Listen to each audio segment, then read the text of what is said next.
All right, we're rounding out these top 5 all-time lists. I said I would do WMMA just because it's an interesting topic because it's really bad. Because it hasn't been around for long. It's also very interesting because it's bad. Criteria is very subjective. It's very broad. It's very interesting. Anyways, I'm going to jump right into it. Number 5, Raquel Pennington. Solid fighter. Got the Al Horford. That 2K build. They said Al Horford is the most well-rounded player, and he was well-rounded. All this, all that. I don't know. I'm in Boston area. Celtics commentators be the most well-rounded player in the NBA. He's the most well-rounded. He's well-rounded, but nothing really sticks out. It's kind of like Raquel Pennington's whole skill set is that she's like solid boxing, not overly technical, not overly powerful, solid wrestling, not a submission threat really. Kind of like she's just solid. She's a former champion. Most fights / fight time, significant strikes. She's second in wins and subs. Submission wins in control time, third in significant strike defense, and 10th in knockdowns landed in UFC women's bantamweight history. As you can see, a lot of stats, a lot of things are rounded out there. Now, the issue is she's just a horrid record on paper. 16-9 does not look good. 13-6 in the UFC also does not look great, and she's kind of just a journeyman who went on a run. I mean, we'll get into her resume at the end of this, but she basically was like, okay, win 2 fights, lose 2 fights type, and then all of a sudden she just randomly goes on this crazy win streak and becomes champion. Yeah, 8-fight win streak, which again, she's a boring WMA fighter who's not, very conventionally attractive. I wouldn't find her that way. Some people might. I mean, she's ranked higher than Holly Holm on that freaking ranker list, but you know what I mean? Like, she's not gonna get a lot of play. She's not gonna get like Paige Van Zandt or like Hannah Goldie press. You know what I mean? And she's also boring on top of it. It's not like she's an entertaining fighter. It's not like she's Norma Dumont or like, you know what I mean?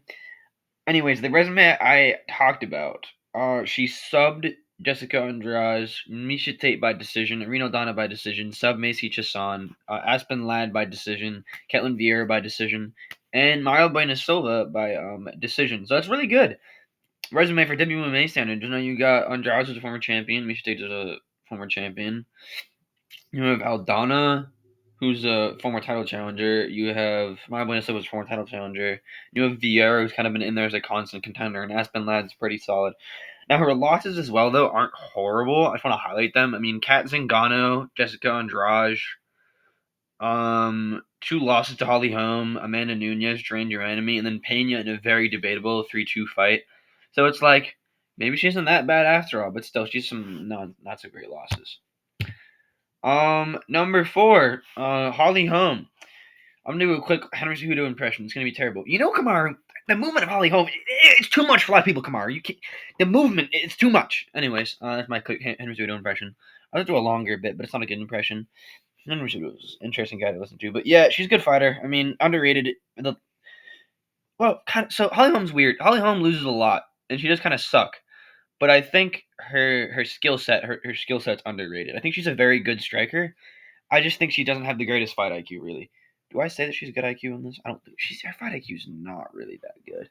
That's really her whole issue. I'm not saying this is because of the Kayla Harrison stuff. I don't want to give her content. I'm supposed to be nice to her, but yeah, she's got good kicks, good footwork, good movement, very tough to kind of figure out. Good kickboxing game, and then solid grappling. It's solid. I mean, she took down Rousey, who's like known as a grappling threat, and she did some grappling exchanges. She's got a like decent wrestling, just not a submission threat. Former champion with no title defenses. She is second in knockdowns landed, fifth in wins, and takedown defense, and sixth in KO for TKO wins women's bantamweight history. The reason why I didn't say that Raquel has no title defenses is because I didn't want people that were still somehow mad about the decision to, yeah, at least she lost it decisively. Like I said earlier, she lost to a lot of people. Kind of drags her down. I mean, she's 8-7 in the UFC is horrible. 15-7 in MMA is not so bad, but 8-7 in the UFC is just horrible. But again, the bar in WMA is very, very low. Like, it's extremely low. Like, you'll see. There's another WMA video I've cooked up where it's like, there's no shot this is a top 5 fighter of all time. But it is, because the bar is literally just that low. The bar is like, have 3 good wins and stick around for like 5 years, and you're good. Like, that's literally all you need to be like debatably considered all time. It's actually crazy. Anyways, yeah, so to list the resume, she beat Raquel Pennington twice, knocked out Ronda Rousey, Arena Aldana, and Yana Santos. So, it's solid. She has a belt. She beat Raquel twice, so she gets to go above Raquel. You could maybe argue Raquel's above her because the resume is better, which, to be fair, I'm not going to argue. It's a freaking WMA all-time list. Now, Duran Germanimi is somehow top 3 in 2 of 4 women's weight classes, which is absolutely insane. I knew she was good. I know she was, like, this good. Like I said, good fighter. Great kickboxing and movement, footwork, good counter striker. That was kind of her thing. Absurd resume. We'll get to it. It's absurd given the context of everything. Given the context of how short her career was. I mean, only what 15 fights, 7-3 in the UFC, which is also another reason why she gets up because she doesn't have 8-7 record in the UFC, and she did beat Holly Holm at 145. And I'm starting to realize that maybe I shouldn't have done these lists by weight class because weight classes are kind of interchangeable in WMMA. But yeah, still, so I count that because it's 10 pounds of MMA. I mean, like Mackenzie Dern weighs in at 135, or yeah, that's her fight weight is like 135, and she makes 115. You know what I mean? She's 2 weight classes too big. No offense, women. But I kind of compared Duran Jimenez to Dustin Poirier, the women's 135. Great fighter, no title, and she's got some losses there. Lost her title shot against Nunez. And she has some non-Nunez losses, which I think it's just Nunez, someone else who's pretty decent in Dumont. No, it's Nunez twice, right? I might be wrong. I'm trying to think what's going on here. I can't remember. Yeah. People call me a casual for not remembering Geraint. No, I do it right there. Nunez twice and Norman Dumont after a 4-year layoff. I was correct. Yeah, I was looking at my notes. I don't know. These videos are always never good, but somehow the women's featherweight one got views. Again, I'm a man of my word. You want to know one thing about me? I'm a man of my word. I said I would do women's weight classes, and I did them. Do I enjoy this? Meh, maybe. It's kind of interesting to see just how, like, the bar is so weird. They're definitely easier to make than, like, lightweight. That video's on, by the way. That's a little teaser. Yeah, the wins here, though. We have Liza Petrenko, who's pretty solid in the PFL. Raquel Pennington, Aspen Ladd, Juliana Pena subbed her, and then Holly Holm 145. Which I think those 4 wins alone that's good enough to get to top 3. Because you beat, essentially, the number 6 person, which would be Pena. You beat the number 5 person. You beat the number 4 person. I'm just saying. I'm just saying. You could be top 3. You could argue she's 4 because she has no belt and Holly has a belt, but it's whatever. Number 2, this one's pretty easy. Ronda Rousey. I mean, we kind of already know all this. I'm gonna talk about her on the good side of Ronda Rousey first, like the what the UFC wants you to believe, and then I'll talk about the ugly side. So the good side of the coin, solid fighter, some good solid pop in her hands. Armbar specialist. That was kind of her thing. Great grappler. I mean, outside of it though, she had other submission threats in her toolbox. Really choose the armbar because it was just so dominant. She had pretty good wrestling as well. Some ground and pound TKOs. She's overall, I think was that she was just a big athletic girl with a lot of pop and just a nasty armbar. You just couldn't figure it out. Clinch game as well is pretty decent, I believe. 6 title defenses in 14 fights in your career is very good. Most submission wins, knockdowns per minute, shortest average fight time, and second in finishes and TKO in UFC wins bantamweight history. Now for the ugly side of the coin, horrible losses to Holly Holm and Amanda Nunes, guys. Absolutely. I mean, Holm isn't really the greatest comp of all time.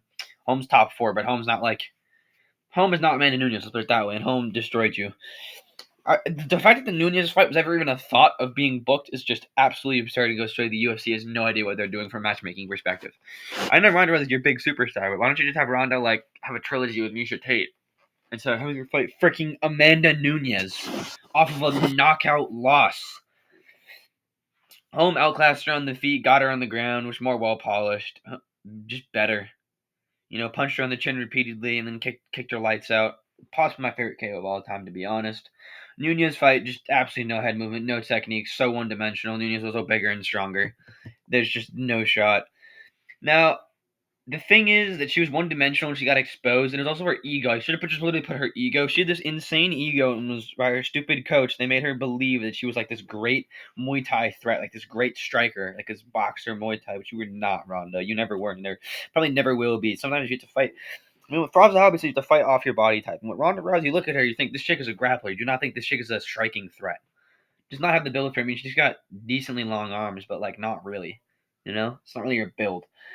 But she just believes she was this mainstream celebrity. She was on top of the world, and then on top of it, she inherited the UFC title, which even further put on her ego that I'm the best woman in the world. I didn't even need to fight for it. I'm the best. I proved I'm already the best. And then she just wasn't. It's weird. I don't know though. Her prime is interesting in retrospect. I think cons 2 and 3 kind of really, honestly, if you literally just take the first pro point, the records, and then the 2 cons, you can do a whole documentary on Ronda Rousey if you just stretch that enough. You know what I mean? Her wins though are Julia Budd via submission, Liz Carmouche via submission, Miesha Tate, Sarah McCann, she came up with some lists. Alexis Davis, who I know is pretty solid, and then Kat Zingano via submission. Miesha Tate twice, I forgot to mention. So Miesha Tate kind of carries it, but even then, Miesha Tate is probably 8th, probably all time. Well, maybe I don't know. She's not the greatest. There's no all-time comp in there, but still, just the number of defenses and also kind of in context or prime that they were all-time. They were a great comp at the time. You know what I mean? Do I even really need to say anything? Do I really need to elaborate? Everyone already knows this. Even the casuals on Nunez, the women's goat, of overall. I mean, people make the argument that Shevchenko beat her in the second fight, which we'll talk about that in my flyweight video, which is a debate. But I think the consensus is that Nunez is the women's goat. I think that's pretty much the consensus. We'll see though. I think Valentina will become women's goat pretty soon because Nunez has 6 title defenses and 2 belts. If Valentina can go up to 35 again and beat whoever, Nunez Valentina 3, ooh, that's pretty good. I like the sound of that one. In the sphere, no, don't put anything in the sphere ever again. In Brazil, outside, I don't care. I will hold Dana. I don't mind. I can't threaten people online, but yeah, Dana needs to do an outdoor card. I don't care if he doesn't like it. Just outdoors. Think about this right now. Brazil card outdoors, like, bro, it would go so hard. Nice and warm out. It'd be like a party culture. It'd almost be like a rave. It'd be like a rave-ish UFC fight. It'd be awesome. It'd be an awesome event. You know what I mean? Anyways, I'm just gonna read off the record some of the filler cons here. Most wins, most title fight wins with 8 finishes, KOs, KO/TKO wins, knockdowns landed, takedowns landed, and UFC wins bantamweight history is insane. Now, is it really fair to have her as a two-weight goat? That's just an interesting topic. I mean, it feels a bit unfair to me. I would say, but Cyborg has PEDs, so I don't know. It's whatever you want to say. I think it's pretty fair though, given how just insane she was. But it's just interesting. There's no men's fighter that's like a two-weight goat. Well, Jones fans think Jones is the heavyweight goat by proxy, but they don't understand context. But yeah. Anyways, let's drop the wins here. KO over Julia Budd. Beat Durandamy twice. Submission over Sarah McCann. Beat Valentina Shevchenko twice. I know the second fight was debatable, but let's put it on paper here. Submission over Miesha Tate, TKO over Ronda Rousey, TKO over Cup Pennington, TKO over Holly Holm, Juliana Pena, and Irina Aldana, just absurd stuff. And bro, if she comes back, I genuinely think she might be able to beat Kayla Harrison on the feet. I think Kayla Harrison's striking is that unpolished and that bad, and she did not look that great in her last fight. I know Nunez is kind of she's not old gen. It's been out of the game for a little while, but I think Nunez is just that good. I think she has the athleticism to match Kayla Harrison's athleticism. I also think she's way better on the feet. She can keep the fight standing and piece her up. That's a bad fight for Kayla Harrison, but from a money perspective, it's great for Kayla Harrison. It would be interesting to see if that happens. I'm still picking Nunez. I don't care if she's the plus a billion underdog, which she never would be. She'd honestly probably open up as a favorite. Because I really think she's going to just cook her on the feet. I really do. Interesting to see, though. Anyways, don't know why I put a Michael Chandler photo in this video, even though it's a tradition. Doesn't really make sense. Thanks for watching, and God bless.